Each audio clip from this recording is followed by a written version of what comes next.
So let's take a look at the web browser. Now this is a 3G device. US Cellular is building out their 4G network, but this is a 3G device, and I don't know what we're doing on that page. Let's go to Phone Dog. And you know, as you can see, I'm roaming right now, which I'm not sure why, because according to US Cellular's coverage maps, I'm in excellent coverage areas. But anyway, regardless of that, I'm still getting 3G speed, so this will still be pretty good speed test. So we're loading up phonedog.com right now, and an interesting thing about the phone is that it does not support multi-touch for pinch to zoom. So you can see as I scroll here, you still have the on-screen zoom buttons, which is what you'll have to use when in the web browser or in the gallery, anything like that. Kind of interesting. I'm not entirely sure why Huawei decided to leave that out, but just a note. It's not a major frustration, but it is a feature, or rather a lack thereof. So phonedog.com is kind of loading right now. You can see some of the, I do have Flash and plugins turned on, so those are still loading. But as you can see, scrolling is smooth even while the page is still loading. It's, slightly choppy, but not really. And then zooming in is pretty smooth. And of course, when you do the manual zoom, it usually is a lot more smooth, and it also helps the phone to render the text onto the window that you've resized it to. But for a free low-end Android smartphone, it's decent and it's usable. It's about what you'd expect. Now again, let me show you my 3G speeds. It is a 3G device. I'm in the Dallas area. That's where I've been testing it out. Now, obviously speeds and coverage, call quality, those things are going to vary a lot depending on coverage in your area. So, these are the speeds that I got, but this could be completely different for you. You can see, though, that the speeds have actually been pretty good, generally about 400 megabits per second, which is good. And then we have a high of 600 here. I do have a couple of lows of like 24 and then 97. I actually meant to say not megabits per second, kilobits per second. So as you can see, the speeds are pretty decent, but again, this could vary depending on coverage in your area. But I've been pretty pleased with the speeds. And like I said, the web browser, decent for a low-end device. So let's move over to the back of the phone now, and we'll talk about this camera. It's a 5-megapixel camera. There is no front-facing camera, so it's a rear-facing camera only. The disappointing thing about this camera is that there's no autofocus. There's no flash, which is kind of to be expected, but there's no autofocus. And so without the autofocus, and then considering the quality of the lens, even though it is a 5-megapixel camera, it's a budget-friendly phone, so the lens quality also isn't that great. But you're really at the mercy of a steady hand and excellent lighting, and even then pictures are still grainy. I have a couple of examples here, and you can kind of see this is with great lighting, but still a very grainy picture.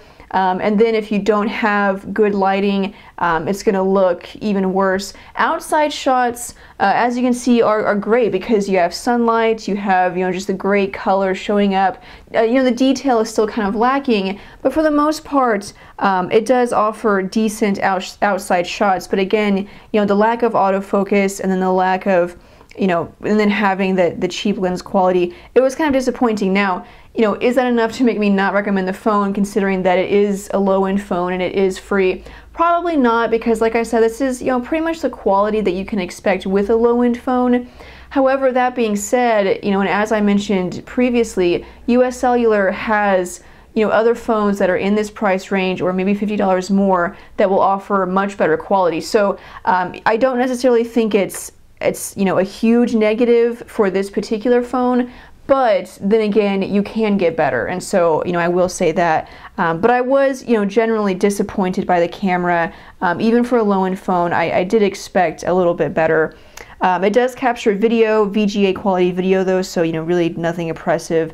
In my testing, audio and video quality was just terrible. So again, going back to the phone here, or the back of the phone, we'll take off the battery cover, take a look at some of this memory, the battery. As you can see, it does ship with a 2 gigabyte micro SD card, and then you can add another card if you like to. It supports up to 32 gigs of additional memory, so that's nice to have. Here we have the battery.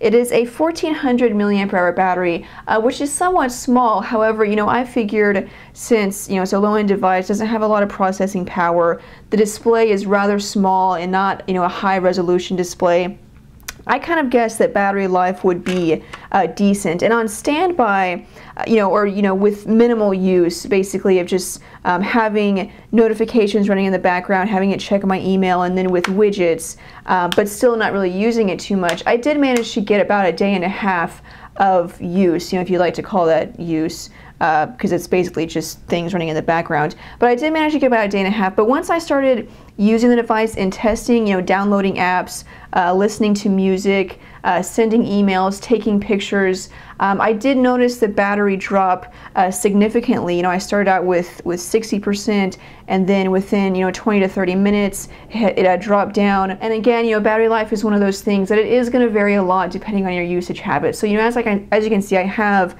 a weather widget here. I'm using Huawei's social stream widget, and then I have an email widget here. So I have quite a few things running in the background on top of things like Twitter, email, other things syncing in the background. So I do have a lot running. So for you, the battery may last longer, but for me with use, it was difficult to get through a full day with normal use. So a couple of other, extra notes here. If we go to the app drawer, you'll see that the phone does come with a lot of apps pre-installed out of the box.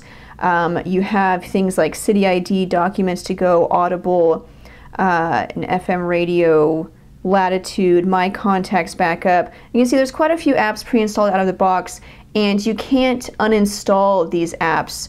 So if I go to the settings here, you're going to notice that you can't uninstall them. The phone has 160 megabytes of internal memory, and then you have the 2 gig card included. But since you can't uninstall them, a lot of that memory is taken up. So having the micro SD card slot will definitely help, because you're probably going to maybe get a larger card if you do install a lot of apps. But just so you know, those pre-installed apps cannot be uninstalled. One more interesting note, if you noticed before, it does come with the Amazon App Store installed out of the box. So if you have an Amazon account, you can use that, or you can get an Amazon account.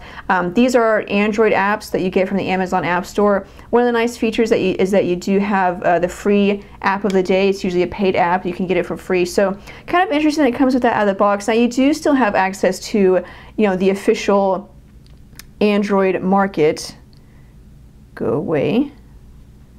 Okay. So here's the the official Android market. You do still have access to it, but if you enjoy Amazon's market, you have access to that out of the box. So that is pretty much it, guys, with the Huawei Ascend II from US Cellular. You can get it for free right now. Would I recommend it? Probably not, just because, like I've said, US Cellular has better options like the HTC Merge, which I believe is free, Samsung, the Galaxy S device for US Cellular, which is the Samsung Mesmerize.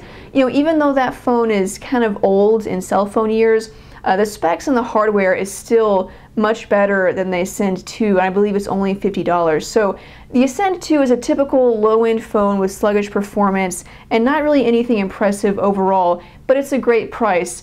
Still, that being said, US Cellular has better budget options, and so I would look into something else besides the Ascend II.